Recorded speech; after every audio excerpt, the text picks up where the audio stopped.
In January 2024, a finance employee in Hong Kong authorized about 200 million Hong Kong dollars in transfers after what appeared to be a video meeting with senior colleagues. The company was later identified as the engineering firm Arab. Arab confirmed that criminals used fake voices, signatures, and images.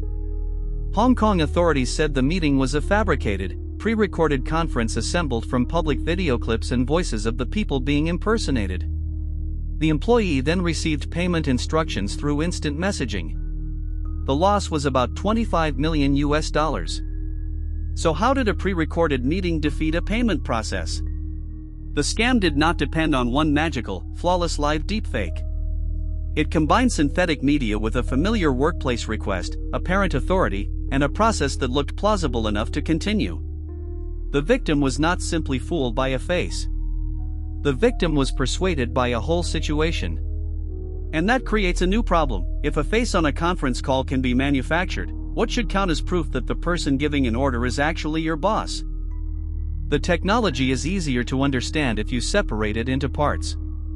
Voice cloning creates synthetic speech that imitates a real person's vocal characteristics. Face generation or face swapping can create or replace a face in video. Lip synchronization systems can adjust mouth movements so it appears to match new audio. Deepfake video can combine these techniques into a convincing imitation, either pre-recorded or, in some systems, real-time. None of those techniques needs to be perfect to help a scammer. Video calls already contain compression, weak lighting, small windows, lag, dropped frames, and mediocre microphones. Normal imperfections can make people less certain about what they are seeing and hearing. Executives are especially exposed because they often publish abundant source material. Earnings calls, interviews, conference panels, webinars, podcasts, and social media clips can provide repeated examples of a person's voice, face, expressions, and speaking style.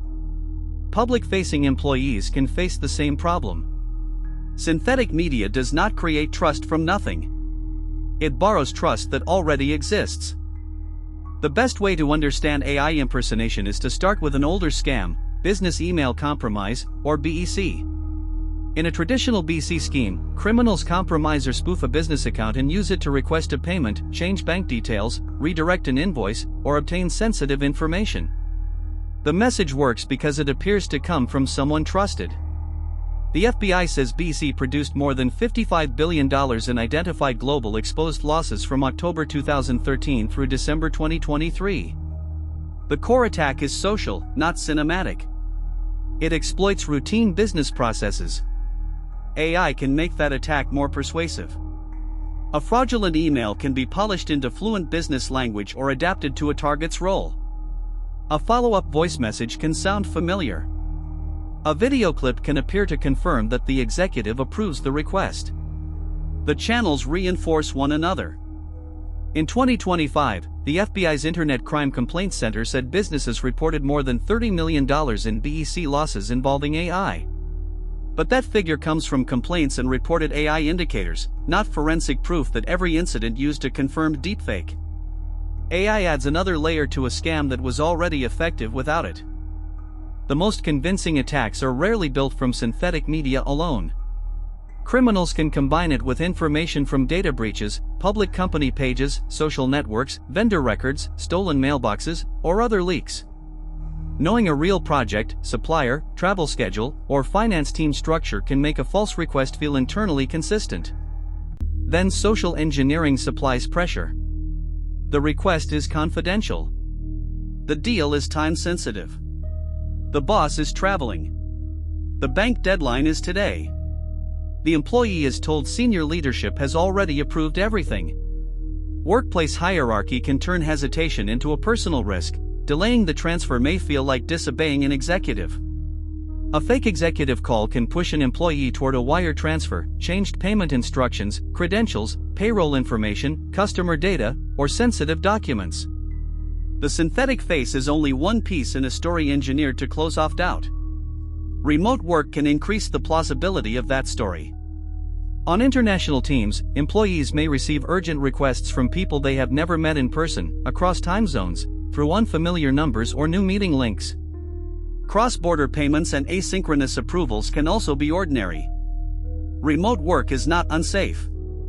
It simply means identity cannot be inferred from the medium alone. So what should an employee notice?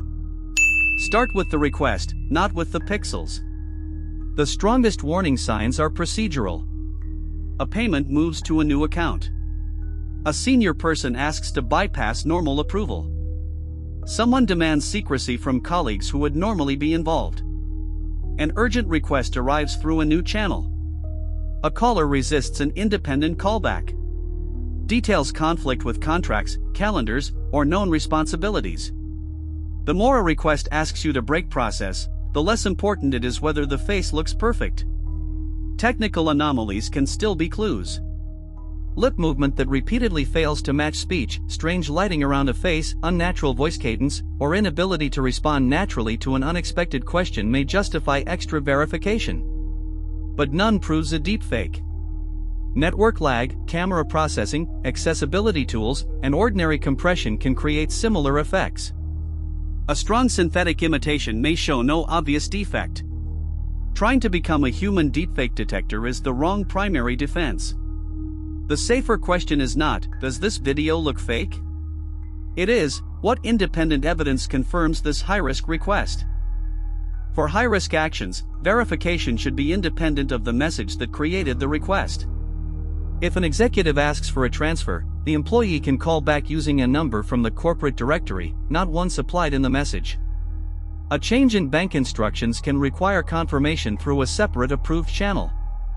A pre-agreed code word or challenge phrase can add friction for an impersonator if it is kept private and changed when compromised. Money controls matter too. Transaction limits can cap the damage from one decision. Multi-person approval can prevent one employee from carrying the burden. Changes to beneficiary accounts can trigger a secondary review. Large transfers can require confirmation by two people who are not both inside the same communication thread. The goal is not to make every meeting suspicious. It is to make certain actions impossible to authorize through appearance and authority alone. Training should follow the same principle. Employees need clear rules for what must be verified, where to find trusted contact information, and how to escalate a suspicious request without being punished for slowing things down.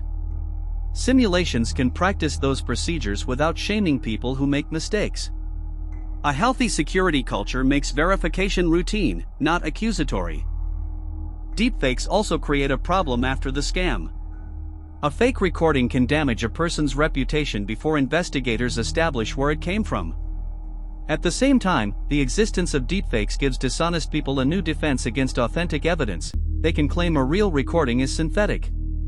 Researchers often call this the liar's dividend. That tension changes what institutions need from digital evidence. A circulating clip may be a useful lead, but it is weaker than an original file with documented provenance, metadata, corroborating records, and a clear chain of custody.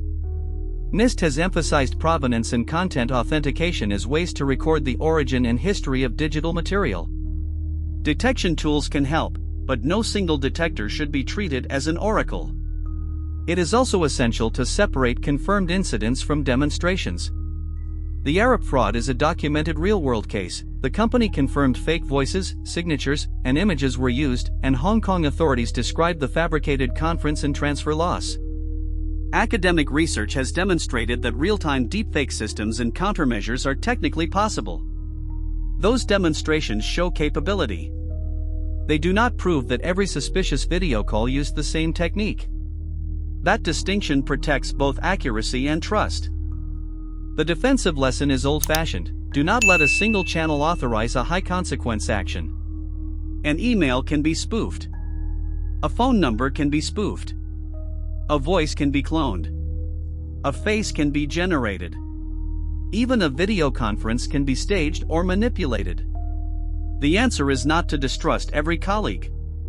It is to design business processes so trust has to survive independent checks. Verify unusual payment requests out of band. Use known callback paths. Put limits around transfers. Require more than one approver for sensitive actions. Protect private verification phrases. Preserve original evidence when something goes wrong. And make it acceptable for an employee to stop a transaction until identity and authority are confirmed. That approach helps with the next version of the technology because it does not depend on spotting today's visual flaw or synthetic voice artifact. It depends on procedure. Subscribe to Critical Failure for more investigations into the failures, scams, and decisions shaping the digital world. The most dangerous part of an AI impersonation scam is not the technology alone.